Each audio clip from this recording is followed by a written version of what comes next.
Welcome back, everybody, to Joshua's Magic, a channel about the intersection of the spiritual and the mundane world. Today, I've got another interview with an interesting guest, Michael Lindfield. Did I pronounce that correctly? Lindfield. Lindfield, sorry. It's becoming a habit of mispronouncing my interviewers' names. But he is the current, what was it, board president of Meditation Mount in Ojai, California. And he's got a lot of insight and wisdom to share. So we're going to get into it in the interview, which the topic is the Antahkarana and connecting spiritually today. So thank you, Michael, for coming on. I appreciate it. Thank you, Joshua. The background you see is Meditation Mount here in the Ojai Valley. And the Antahkarana is a vast subject, but also there's a way of presenting it where you go, oh, right, that's what it's about. You don't have to study the manual or you know, the technical specs of it. So anyway, how would you like to start? Yeah, well, I just want to let people know at the end, Michael will talk a little bit more about Meditation Mount. So anybody's interested in participating in that group work or that effort, um, we'll have links in the description. But yeah, so what is the Antahkarana? It's also known as the Rainbow Bridge, but for people who aren't aware, what is this thing that we're talking about here? It's been described in different historical contexts. For instance, in the Bible, it said about the rainbow.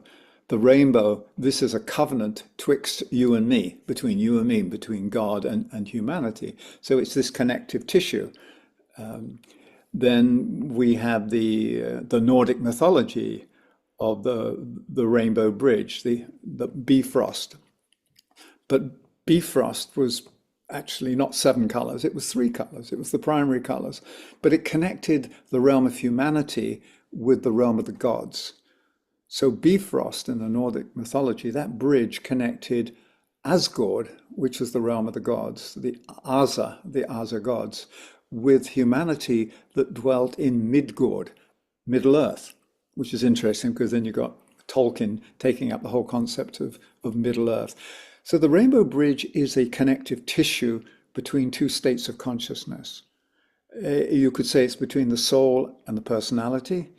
And if you see your own personality as the incarnated agent of your own soul on earth, that is seeking to build up its capacity to be in deep resonance and dialogue with the soul so it can carry out the desire of the soul, which is part of a greater desire of the planet to express itself. So before we go into sort of what the Rainbow Bridge is on a personal level, I'd like to propose that we live inside a nested universe, lives within lives within lives. Inside of you and inside of me, there's a whole universe of lives. I call that the ecosystem of self, or the Yeah. universe of self. And I'm responsible for the stewardship of this system. The And then, microcosmic universe, as it were. yes, it is. It's the microcosm and the macrocosm, and that's also what the Rainbow Bridge does. It's the connective tissue between God transcendent, God immanent, between the soul, between the personality. But if you think about the ecosystem of self, then you and I and everyone else watching this recording has stewardship responsibility for the ecosystem that is the soul of humanity, our human family. And the human family then has stewardship responsibilities of placing itself inside the planetary sphere of being. So how do we connect with the planetary sphere of being? By building the Antahkarana between humanity and the purpose of the planetary logos, or the being who ensouls the planet. So we're always talking about connecting to greater states of wholeness. Evolution, for me, of consciousness is the progressive entry into greater states of identification, connectivity, embodiment. So in the end, planet Earth is an integrated circuitry of energy. So what at the moment I believe we have a planet that's not got all the connections made in its circuitry. And one of the missing connections, one of the missing links will be between the human realm, which we're part of, and the realm of the souls that the Tibetan in the Alice Bailey books talks about as hierarchy, or the ashram of the Christ, or what I call postgraduate humans. People that have graduated from the Earth School, they now occupy by right a plane and a dimension of embodiment, which we call that field of embodied love wisdom, which is the heart center of the planet. So I'm always looking at how do I take my personal journey and see how it fits into a larger evolutionary stream.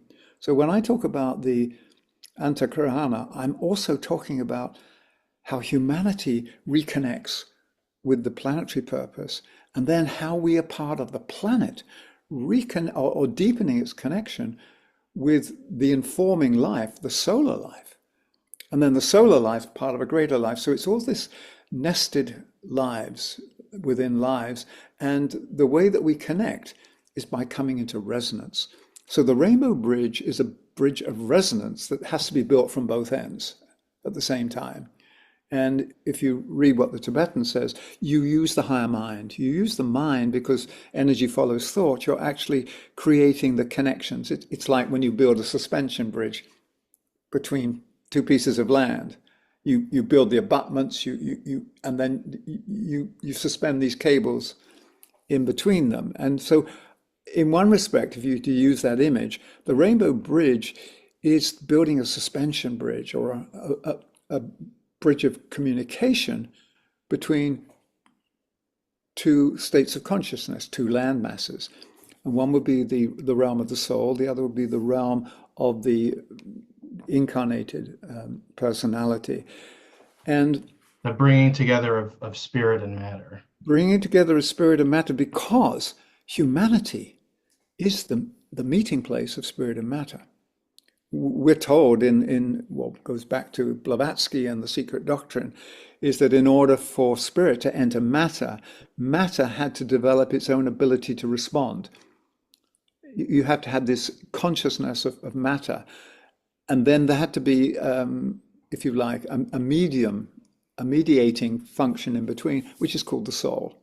So the birth of the soul was to allow the highest fire of spirit to enter into earth, which it couldn't do unless it had a fireplace. So the way that you create a fireplace to receive the highest fire of spirit is, if you like, to build, as the Tibetan refers to, the integrated and aligned personality, the soul infused personality. So all the time it's creating the conditions where the connection can take place. So earth and heaven meet through the agency of humanity, and that's why it said we're created in the image and likeness of the one God.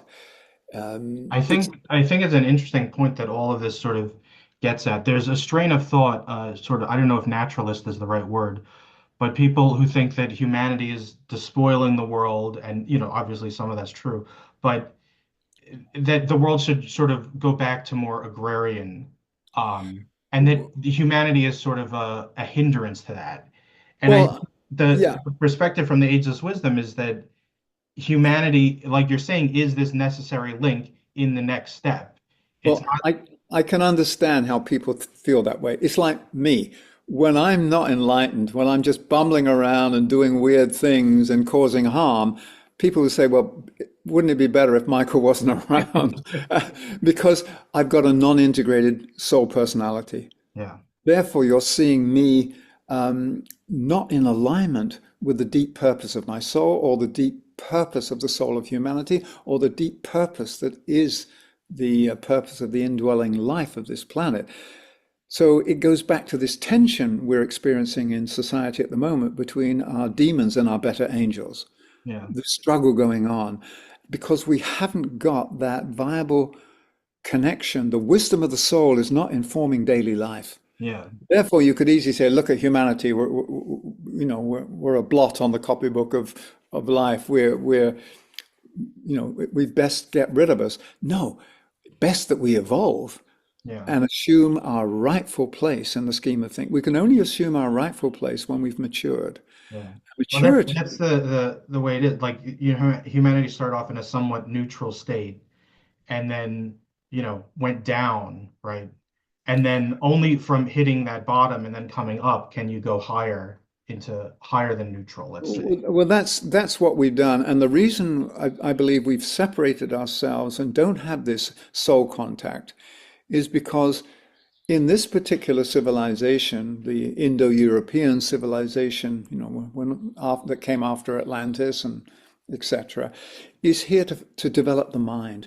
Now, if you just develop the mind that isn't connected with the rest of you, like the heart and everything else, you can develop the analytical mind, which slices and dices and analyzes and deduces, but it doesn't synthesize and doesn't hold the whole picture. So what we're suffering from is if you like, from my perspective, is an overdeveloped analytical mind that isn't in balance. It's not held inside the heart, which holds, if you like, the resonance of the whole ecosystem.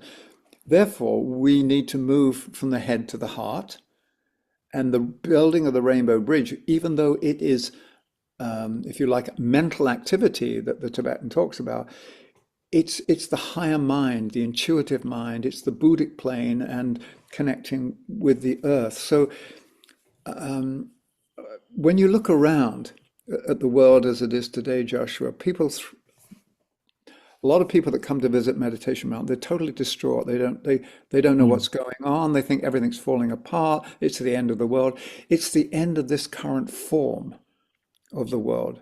Because if you go back to the Vedic tradition, this is a transition between Kali Yuga, the age of darkness, and Satya Yuga, the golden age that we're entering in. But you don't enter into a golden age and everything's given to you as everything's sweetness and light. You got to earn it. You've got to bring it down, Especially on this turn of the cycle, right? Because in especially the on this ancient turn. times where humanity was even more emotional, that sort of knowledge and technology and stuff they had was sort of just given to them by the gods or the spiritual hierarchy, whoever you want to Right. call it.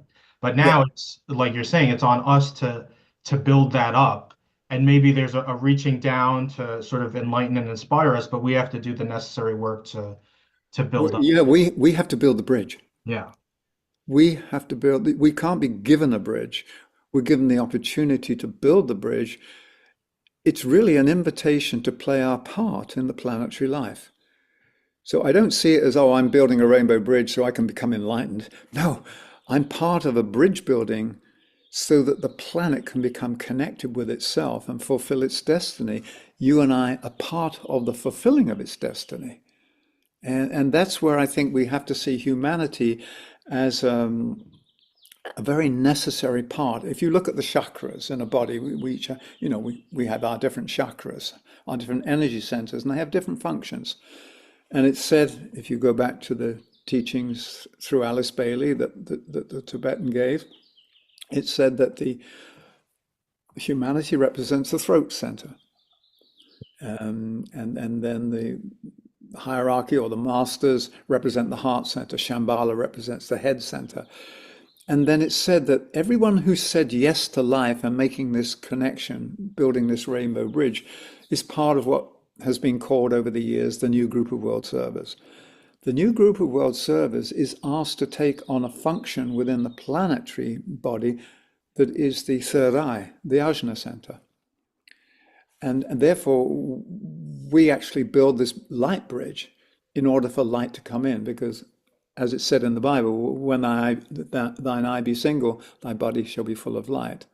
And without getting too technical, in the Ageless Wisdom teaching, it said that the sum total of all the monads, which is the fiery core of who we are as That's humans, that's pure spirit, and it's then pure spirit, that it's connects the to the monadic fire. soul, Yeah, and then down exactly. there is the personality. So Yeah, that, it said that there are 60 billion monads, yeah, and there are about 8 billion of us currently incarnated, and we recycle through. But it said that when humanity reaches a stage of enlightenment at the deepest level, and all these monads then activate and cohere, the planetary third eye is opened. and the body of Earth is full of light. I mean, I'm talking, this is you know, eons away, and yet it's a reality that we're living into. And therefore, the building of the Rainbow Bridge or the opening of the third eye, we don't just open the third eye so we can say, hey, I'm enlightened. We open the third eye is open so that the light of heaven can pour into earth. It's the spiritual development is ultimately intertwined with service. Like there's kind of spiritual selfishness and I want to be free, I want to be liberated, I want to have this power or whatever. But when you're doing it properly, it's for the greater good or on behalf of the whole or in service to God. It's not just for you, at least in a personal sense. Well, yes, because we don't live in isolation. Yeah. We are part of a greater being that is part of, in its turn, is part of a greater embodiment of the one life. And I think that's the big breakthrough for people when they realize that selfishness doesn't mean letting go of self. It means not being self-serving. But in order to be of service, you have to develop the self because it's an instrument of service. Yeah. When you see That's where a this, lot of people get tripped up. Is that it is. some people are like they ape at service, right? But they need to deal with things in their self first. And then there's other people that are, so attached to dealing with their own things that they're not willing to take that step into, stepping outside themselves and being of service to But God. it's a process because we have needs that we take care of and we have aspirations. And then there's a gap between what I aspire to and what I can actually deliver on. Yeah. And that's what I call the I God know gap. that. That's the God gap. We have to close that gap. And we close that gap by just basically doing it, being tolerant with ourselves and each other, loving with each other and with ourselves, and continuous striving to do that. So service isn't, "Oh, I have to give myself up and I'm nothing anymore." No, it means I have an opportunity to participate in something greater of which I am a part.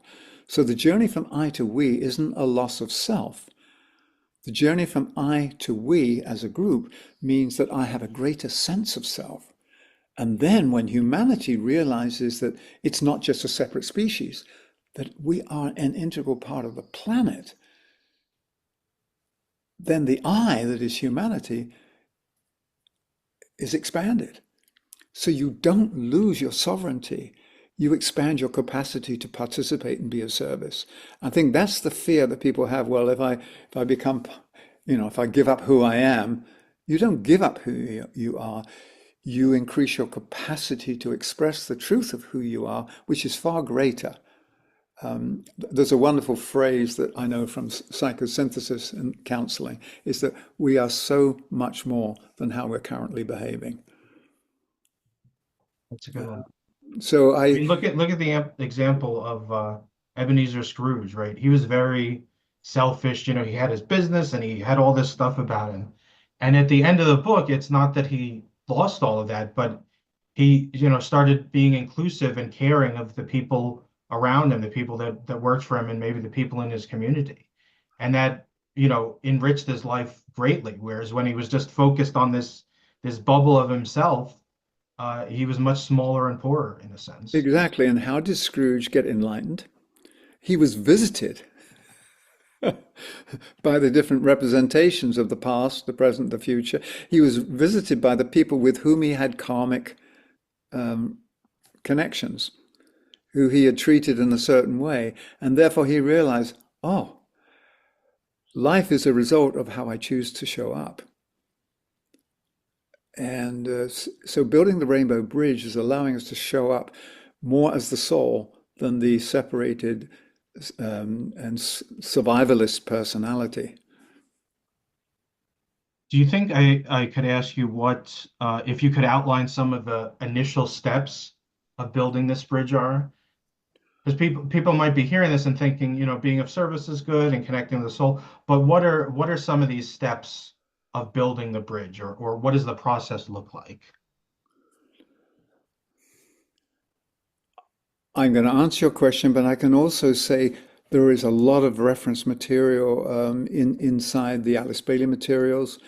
There is a book or several books written by called two disciples called the Rainbow Bridge. There's a lot of like a technical manual of how to do it. I can review some of that, but for me, the first act of building the Rainbow Bridge is to commit yourself to and consecrate your life to be of service, because that is why we are here, to be part of life.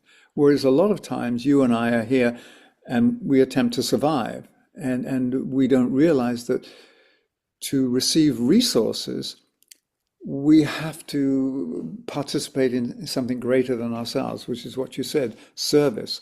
So I go back to before we talk about the technicalities of how you build the bridge from one end to another. For me, the secret now is opening of the heart. Because for me, the portal of the heart is the entry into true communion with life. The Agni Yoga teachings talks about hearts across distance, talks about the heart being this gift that each of us has received. It's a universal instrument that each of us has, and it connects us. It is the connective tissue. The other reason I want to talk about the heart, because when you and I were speaking earlier, we said the state of the world is such that people are throwing up their hands in dismay and don't know what's going on. The Tibetan says that for the first time in history, humanity is facing an initiation, a collective initiation, and it's called the first initiation. And the first initiation basically says, thou shalt not live by bread alone, or you can't live by bread alone. It's freeing ourselves from the dependency on material sustenance or addiction to materialism, and liberating ourselves so that we can be in touch with these, if you like, the true sustenance comes from the soul, which is limitless. And therefore, we're in the struggle at the moment of the forces of materialism and our addiction to it, keeping us imprisoned. And it's what the Buddha talked about. How to free yourself from the pain and suffering of being chained to the wheel of rebirth is by non-attachment. And so what we are facing at the moment is this tug of war between, if you like, our demons, or which would be the earth-focused, material-focused desires, and the call of the soul to lift everything, including matter. Matter's not bad. Matter is simply the material we use to create the world around us. And at the moment, it seems that the forces of materialism still keep the spirit of humanity imprisoned. The secret that the Tibetan talks about of overcoming, of humanity successfully overcoming and passing the first initiation, and he uses the phrase, when Christ is born within the cave of the human heart, which simply means when a presence of a greater love, like the Scrooge thing, Scrooge suddenly has heart and everything changes. You know, it's like living in a black and white world to a full technicolor world. Suddenly go, oh my gosh, the beauty of this world. Love opens up the eyes of beauty. The heart is an organ that truly discerns, whereas the mind figures things out and analyzes and you know, has opinions, whereas the heart senses. So the reason I want to focus more on the first step is to open up the portal of the heart, is because from the move from Kali Yuga to Satya Yuga, the move from our current civilization to one that is more soul inspired, a true solar civilization, that happens through the portal of the heart. So the Rainbow Bridge is built once we've opened that heart space. And then when we employ the mind, it's the higher aspects of the mind.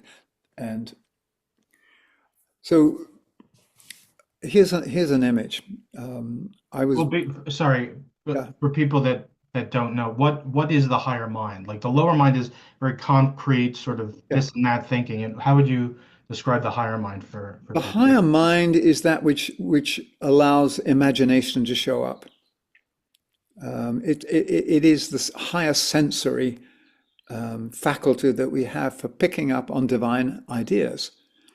Imagine that the Creator has seeded the field with these thoughts, and that we can only receive them when we're receptive. Otherwise, what we receive is the closed loop of our own desires from the lower mental. But if we're truly going to be co-creators and participants in the unfolding of the planetary life, then we develop the higher mind, which doesn't nothing to do with higher IQ. We're talking about it is able to receive a higher frequency and then translate it through the concrete mind. The concrete mind is fantastic. It concretizes. But if your world is built through concretization of your desires, you're going to be chained to the wheel of rebirth. But if you develop your higher mind, and then as you bring that through, the lower mind helps shape it, give it form.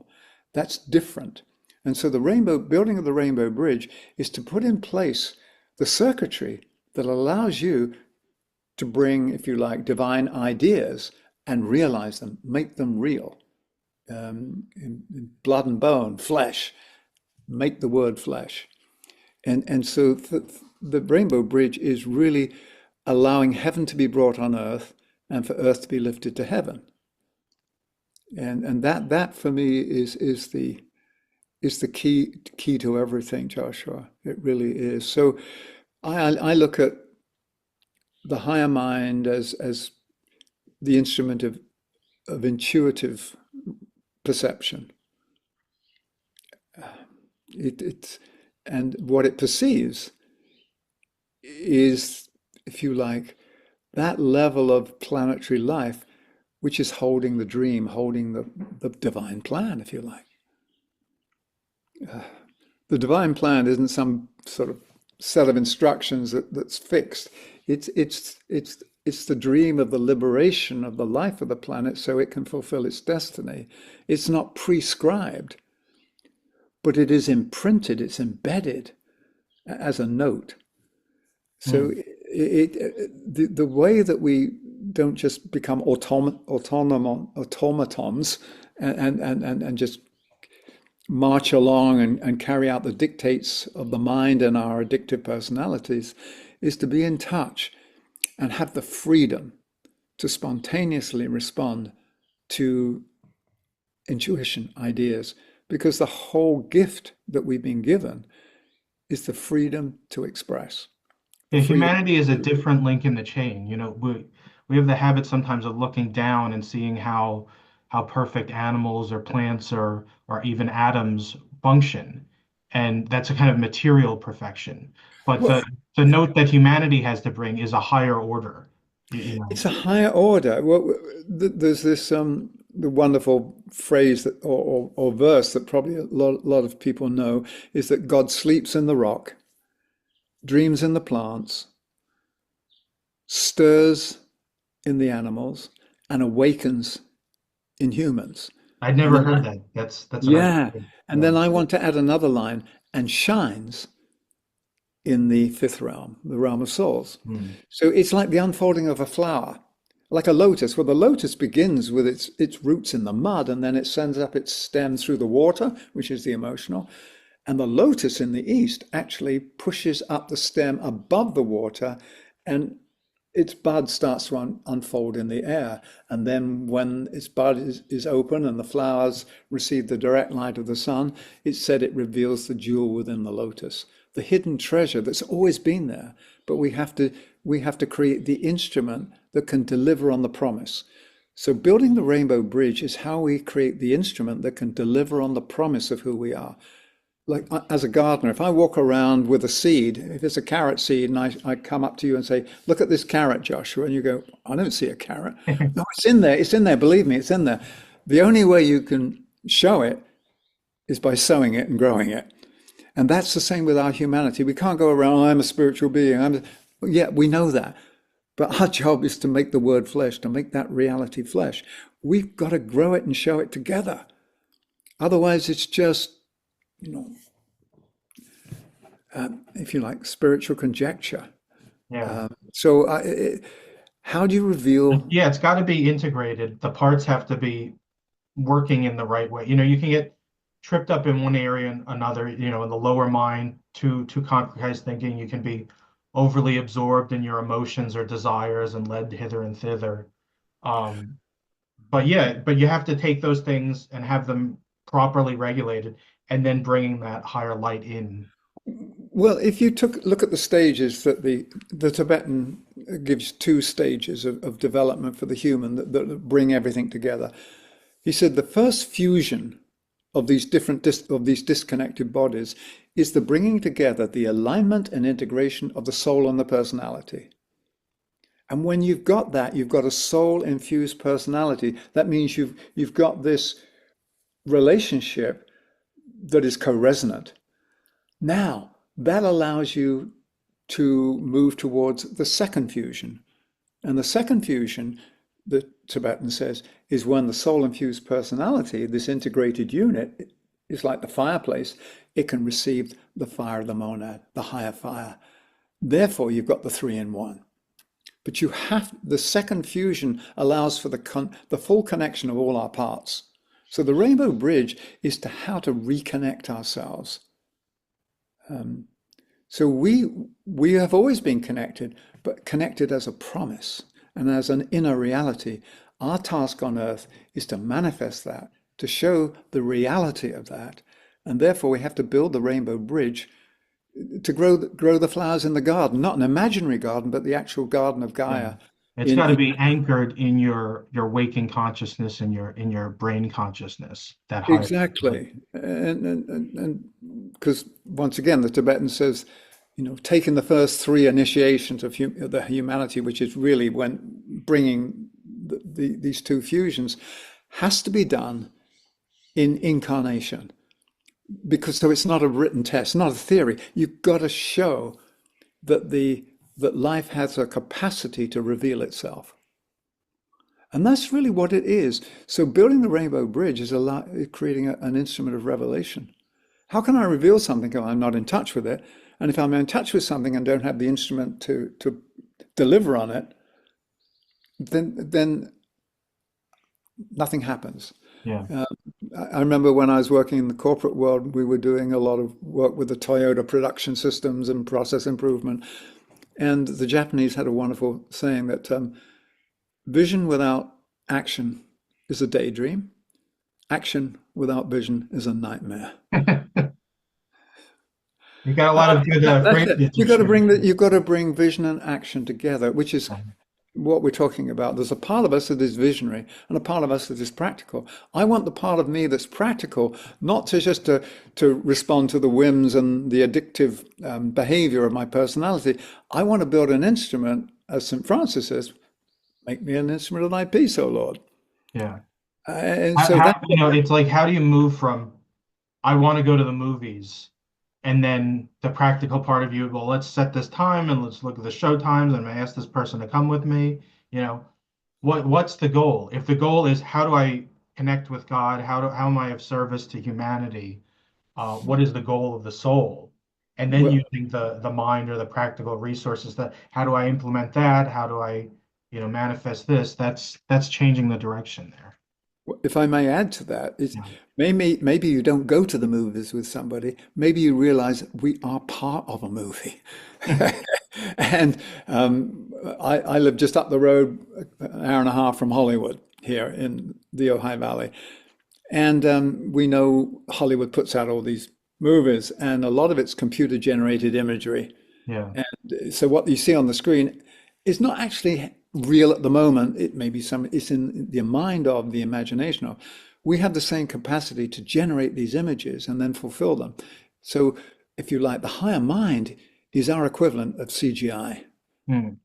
Interesting. And therefore, it turns everything around. So when you and I realize that we're not going to the movie, we're part of a movie. We're the co-directors, we're the actors, we're the script writers, we're the scene shifters, we're the light, we're the whole production inside of it. So that's for me. So we don't go to watch something. We incarnate to participate in something. And as Shakespeare said, the whole world's a stage, and we're actors upon it. I think that's why when you realize that We are part of this movie or this moving revelation of the one life through humanity, through the planet Earth, through the solar system.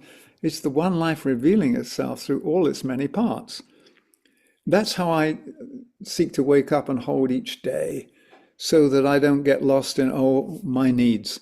I have needs that I have to take care of, but my needs are part of a greater need of the one life to express itself.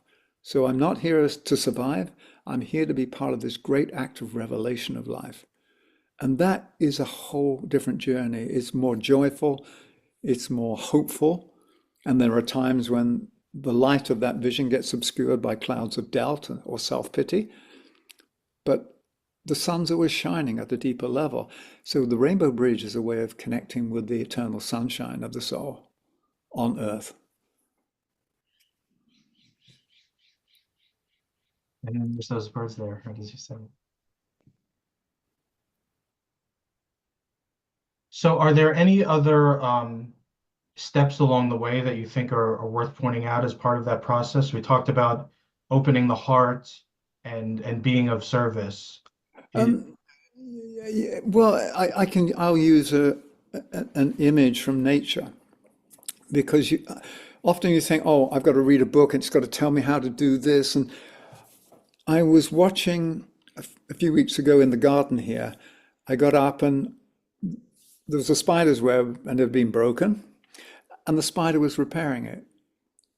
And I was watching this spider weave this web, build this connective tissue from inside itself. Because the spider mm, didn't have a coil of thread on its back. It was it was creating it out of the thread that came out of itself. The secret is we build the rainbow bridge by the refined threads that we create through our own new awareness and consciousness and compassion. You can't go to the hardware store and buy cables to build the rainbow bridge. They are generated from within through your, not just your consciousness, but how you apply that consciousness each day as your daily practice.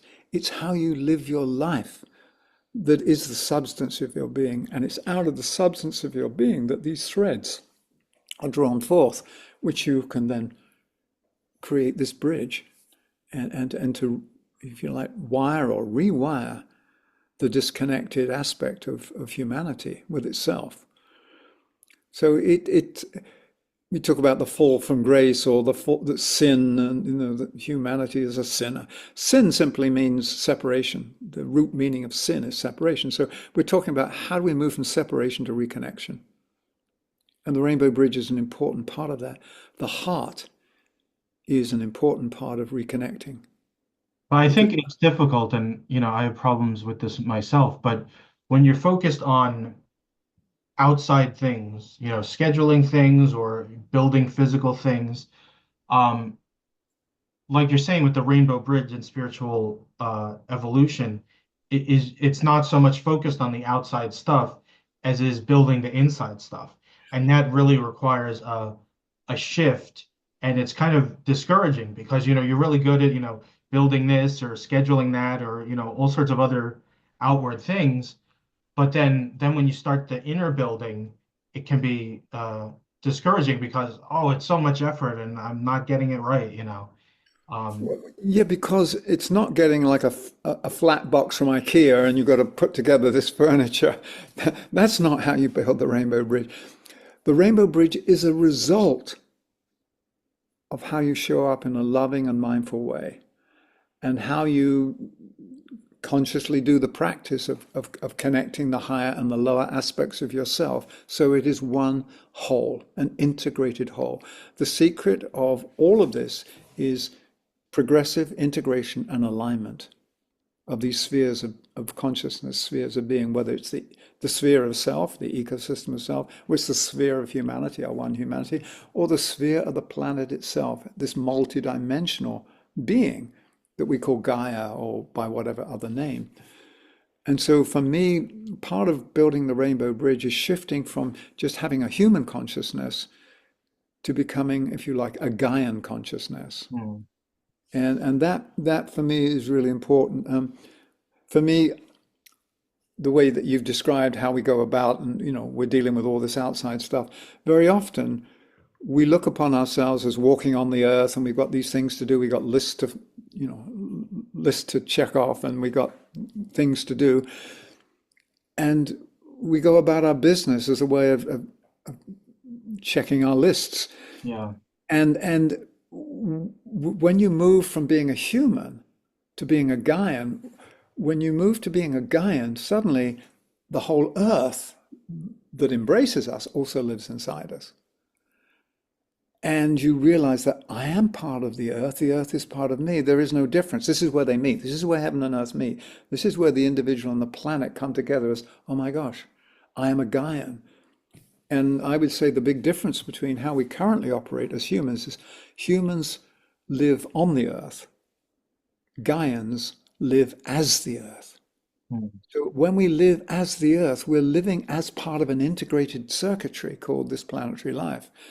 And the way that we become part of that integrated circuitry is to open up the heart, to understand the wow, the mystery of life, and then to do the work of reconnecting the torn fabric, or building the rainbow bridge. So if you're looking for results, you don't look for results. You live a life, and the rainbow bridge is a result of how fully engaged you are in being part of life. And we call it service. But service isn't this, oh, you have to do this to, if you serve, you'll get fed. Yeah. It's not a transactional thing. Service is the joy of participation in the one life. It isn't an obligation. Well, you've given to life, now you've got to give back. It's not transactional. For me, service is the natural urge of the soul to be engaged in life wholeheartedly. The planet wants all of its aspects to understand that they're all part of one living entity.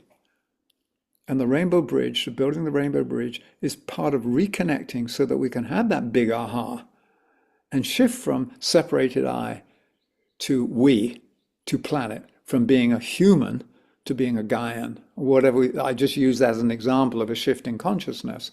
But the shift in consciousness is the result of our inner relationship with ourselves, each other, and the world around us. So the Rainbow Bridge is a product of a working relationship between the different dimensions of ourself and our humanity.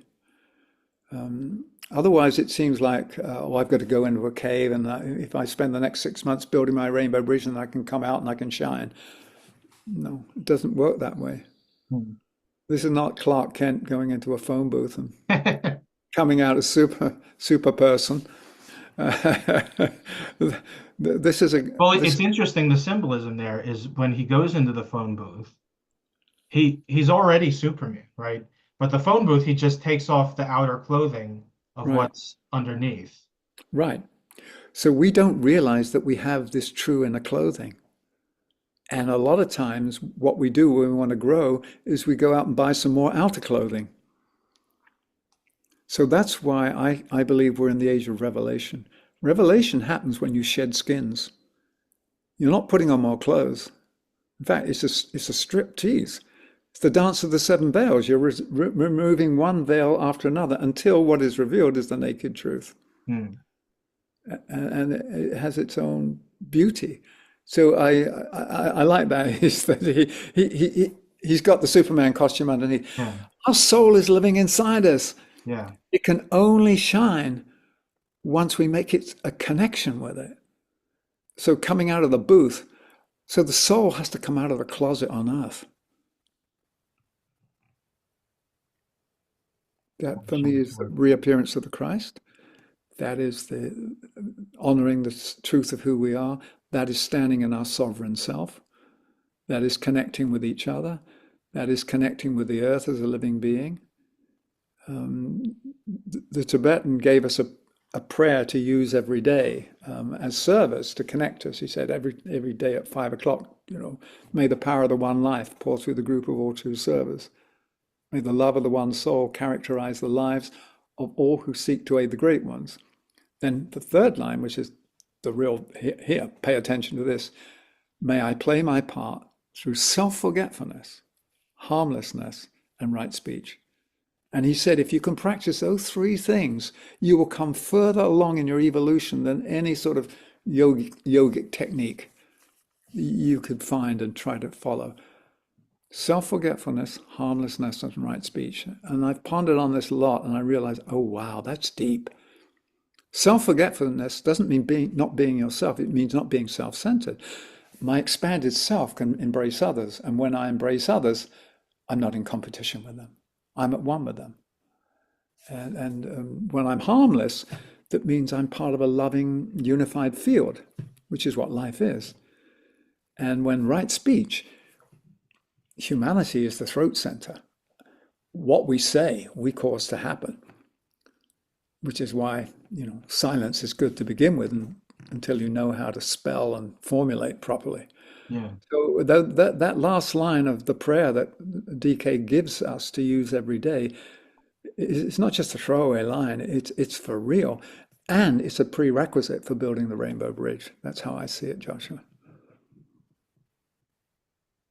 Yeah, deep stuff. Well, and it's deep stuff, but it's so simple when you go, oh, duh. It's a duh moment. It's a spiritual duh moment of like, of course. Well, you've got to unpack the meaning from that those words are clothing, right? Just like the Superman analogy and the Yeah, you yeah. know, it's you have to penetrate into it. You have to see what does it really mean to be harmless? Because obviously you say harmlessness and oh well, I just won't be mean to people. But getting down at the deeper level of what does that really look like in an embodied sense, right? What does that look like in you living it in your life? That's when you start to understand it.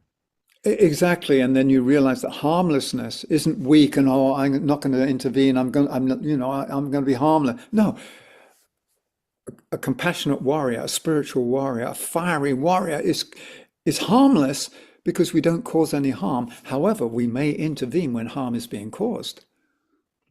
Yeah. But we intervene from a place that is not out to get anyone or get anything. It's there to help re-establish the balance, the equilibrium. And that's the thing. I was thinking about another thing that Tibetan said recently about criticism. He talks about non-criticism throughout a bunch of the books. But then there's this one passage at the end of Discipleship in the New Age, Volume 2, where he talks about how his group was too sensitive to criticism. That was one of the things that held them back. And then he reframes criticism because, throughout those books, he's just offering a ton of criticism. He says positive and encouraging things too, but on the sort of ordinary level of understanding of criticism, it's like, well, here's this guy criticizing people through this whole series of letters, and then he's talking about being non-critical.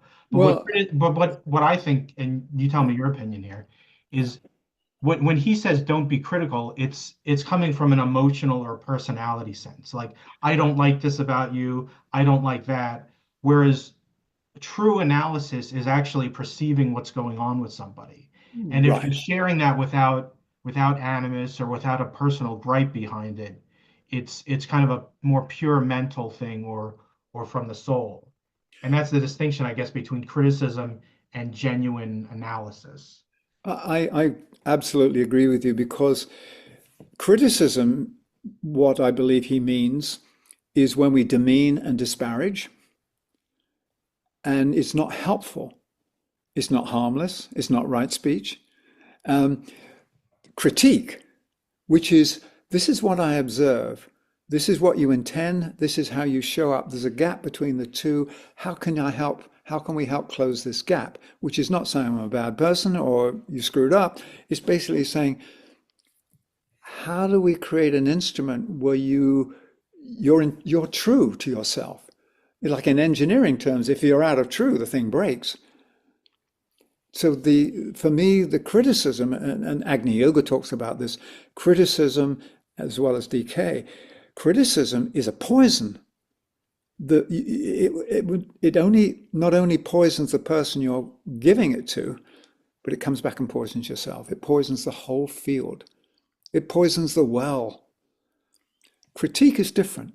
If I offer feedback saying, this is my observation of what just happened, without making you wrong, but just as, if you like, the detached observer, then I go, thank you. Oh, I wasn't aware of that. Because the Tibetan also talks about many of us have blind spots. Yeah. And And people people still say, might be, sorry, go ahead. no, and people say, I don't have a blind spot. And Tibetan says, no, no, it's called a blind spot because you can't see it. And then he gives the example of he had a blind spot and his master, Oh, Master yeah. KH said to him, you've got a blind spot. Oh, no, I've got no blind. And he pointed That was a very interesting thing where he talked about one of his past lives, and I believe the blind spot was he was too reliant on the master, and he put too much emphasis on his connection to the master, right. and he got this. The master told him like that's how it is, and he was like, no, no, no, that's not how it is, and Exactly. he had a bunch of suffering in that life, and then he came to understand, oh, that was the case. Exactly. So I think you're absolutely right that we're differentiating between criticism as a put down and as a poisoning of the field, and critique as our agreement to inquire the way together, to serve together, to grow together, and to offer not just feedback, but to offer a perspective of this is how we're showing up. This is how I see you showing up, me showing up, us showing up. Is it what we intend? If not, how do we course correct? How do we grow our capacity on the outside to do justice to what lives as the truth on the inside? And that is also what the Rainbow Bridge does. When we built the Rainbow Bridge, the outside is a manifestation of the inside. And this is just requires daily practice, not just study. Remember, the Tibetan said there are three aspects to your life: study, meditation, and service. Didn't say in what proportion, whether it's 33 and a third percent each, but Well, it's that's probably different for each person because yeah, if you're really bookish and a bookworm sort of person, you to balance that out, now you have to put emphasis on the other aspects. And right. maybe if you're all about feeling and doing and being alive, maybe you haven't thought enough about things and deeply enough, you know. So it's probably depends on where they are and you know. I think that's a very good point because balance doesn't mean 50-50. Balance means equilibrium. And the only way we can walk on the path is by being constantly out of balance and then coming back into balance. That's what Hmm. walking is. I That's mean, if interesting, you were balanced, you wouldn't be moving. yeah. It's maintaining a dynamic equilibrium through time and space. That's walking the path. And the dynamic equilibrium is based on a deep connection with our inside, knowing how you need to place your feet on the path to express that which lives inside. And then that's why you create the path rises up to meet you. The path unfolds from you. The spider's web comes from inside the spider. The rainbow bridge comes as a result of how we live consciously and lovingly together.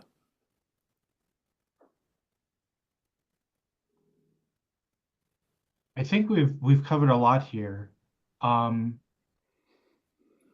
Do you have anything you wanted to add? I know you wanted to talk about the sort of planetary situation and what humanity is going. Is there anything you want to add before that, or should we move on to the final No, thought? I think it's even though we're dealing with what we said, the struggle between our demons and our better angels, we can't demonize people. We can't demonize countries. We can't demonize ourselves. We have to understand that the golden costume of the soul is being covered up at the moment by other clothing. And some of other clothing is pretty sketchy and it's not very beautiful. So how do we clothe ourselves in the raiments of the soul on earth? Well, you can only spin that cloth out of your own being.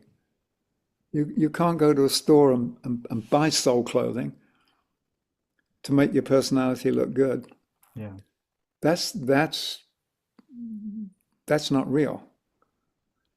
So I believe that going back to can we wake up each morning and say, how can I be of help today? And I go back to the distillation of the Buddhist teaching that I hold in my heart each day is think, say, and do that which is kind, helpful, and true.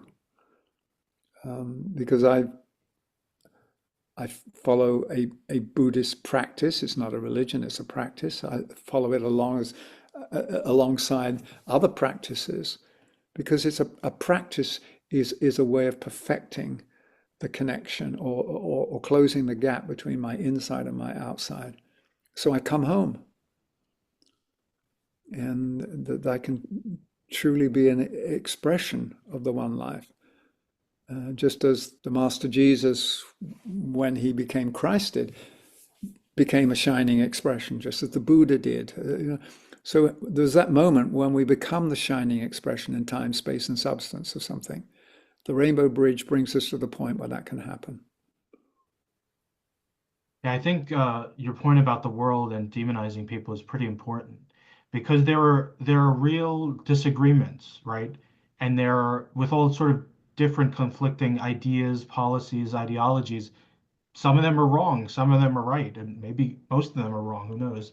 But if you can give people the benefit of the doubt or try to operate in as much good faith as possible, you can allow for a dialogue that's not based on animosity or my side or your side, versus Right. trying to solve issues or at least trying to have a degree of respectful, open communication. And there's a difference in a conversation between two people who differ on beliefs and strategy, but they both want to serve the common good. Between two people, one is just there to be selfish and aggrandize the self, and not wanting to allow that other person to be liberated, that wants to control them.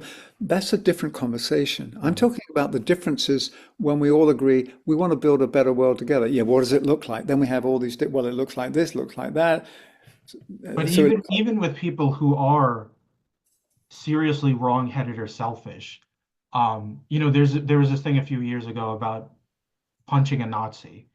Um, and I think the issue there is you can actually break through some of these people by being kind to them, by being decent to them. Like there was this group, the Westboro Baptist Church, who would ruin people's funerals and stuff like that. right, right, And they were right. really negative.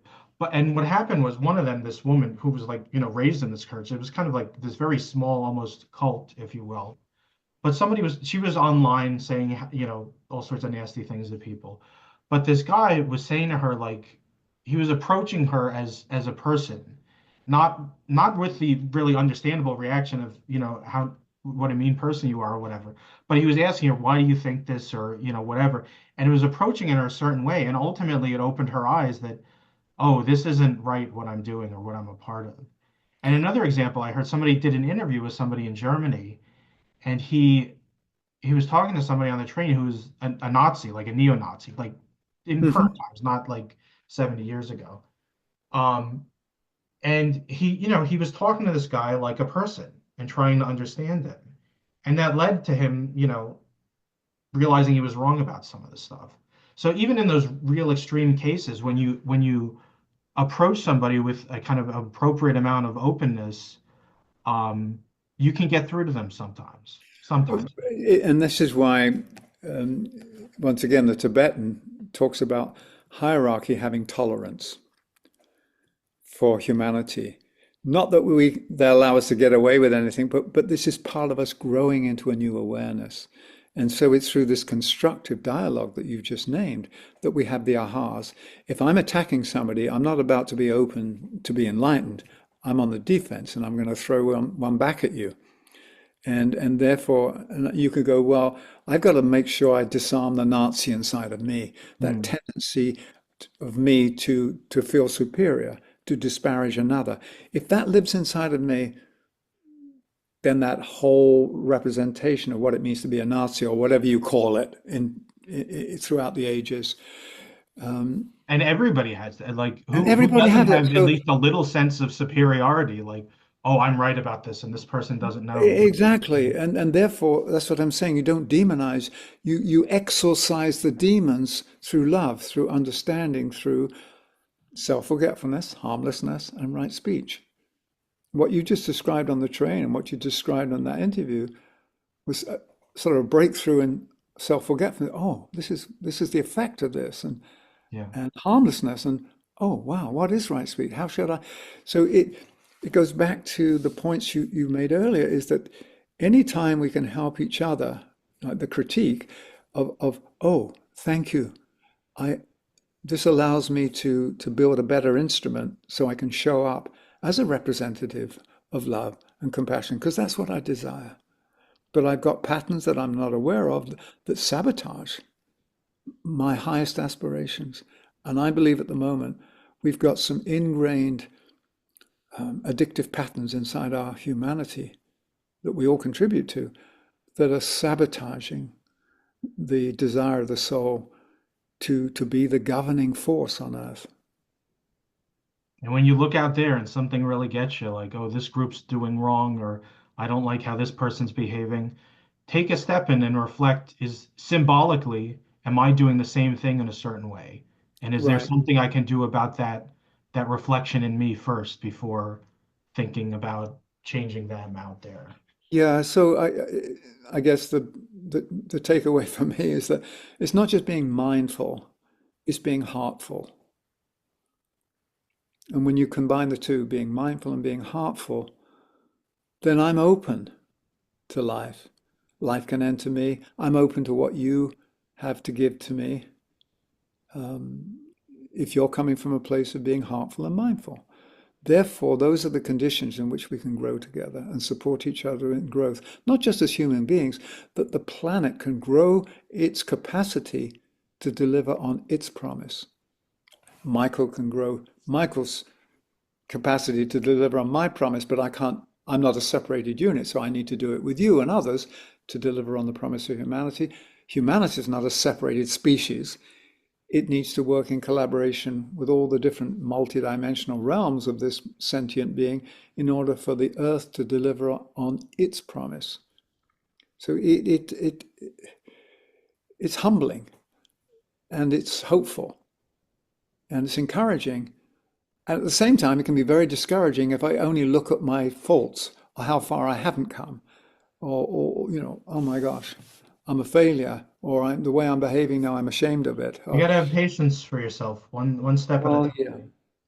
exactly. The tolerance, love, compassion for self and others. Um, I think that's about Yeah. Well, so my all. final question that I ask people in the Ageless Wisdom is, um, what aspect of the plan would you like to shed more light on? Or do you think we need to pay more attention to that we're not? The presence of a greater love of the Christos, of the Christ, lives inside every human heart. It is a universal principle that each of us are being invited to embody. It was embodied and exemplified by a particular historical person, but the Christ presence itself is the consummation of the marriage between spirit and matter, between heaven and earth, and that marriage can be consummated and that child be delivered and born through our own lives. That for me is really my answer to your question. All right, thank you, Michael. And if you haven't done so already, please leave a like on the video if you enjoyed it and subscribe for more interviews and consider sharing it if you think this message needs to get out to more people. But where can people get in touch with you, Michael, if they're Meditationmount.org, meditationmount.org, and we have different guided meditations. We have about 140 podcasts in a whole series, which does exactly what you're doing with your channel, looking at the Ageless Wisdom teaching and how it can be applicable, how it can be useful in these times. And so people are very welcome to do that. For me, it's the most important thing is that each of us make a commitment to serve that which is greater than ourselves. And that which is greater than ourselves is really our true self. So we're growing into a revelation of don't serve the reflection in the mirror, serve the reality. exactly, because we're in a hall of mirrors and some of those images are somewhat distorted. So thank you, Joshua. I All right, well, appreciate it. thanks for coming on, and we'll have links to Meditation Mount and the podcast and below, and go ahead and check those out. But Thank thanks for you. coming on, Michael, and this has been Joshua's Magic. Thank you, everybody. May the force be with you.